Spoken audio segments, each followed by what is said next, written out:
It's a big blessing, ika nga, kung ituring ito ni Merit. Yes, mga Mima, napakalaking blessing ito para kay Merit, lalong-lalo na po sa pinansyal nila na. So, bago natin pagpatuloy ng ating pag-support today's video, kung bago ka pa lang sa aking channel, please subscribe po, like, and pakit na rin pa natin guys ang notification bell upang ma-update po tayo tuwing ako nag-upload patungkol sa Team Kalingap. Alam niyo ba guys na napakalaking blessing ito para kay Merit? Yes, mga Mima.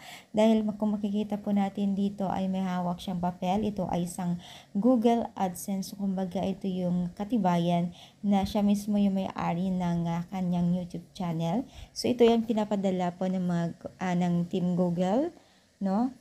Na kung saan ay ipapadala dito sa Pilipinas na siya mismo makaka-receive kung saan yung nakalagay na address sa kanyang channel ay dun ipapadala. So bago yan, bago matanggap o bago magkaroon po ng sahod ay eto muna. So once na naipin niya Merit ang kanyang Google PIN ay talagang matik na yan na sa sahod na next month. Ako, ilan months na po siyang nag-YouTube, 'di ba? So ang dami pang palipad sa kanya.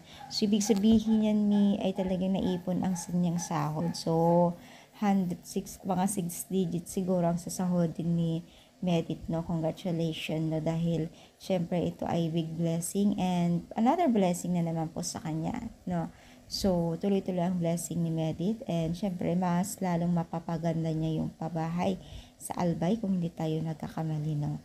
So yun, mas malaki ang kinikita ngayon ni Merit kung saan ay talagang nagpupursige naman siya. Deserve naman niya, di ba? So, ano masasabi niyo? Happy ba kayo para kay Merit? I-comment down, palike ang ating video. Thank you and God bless.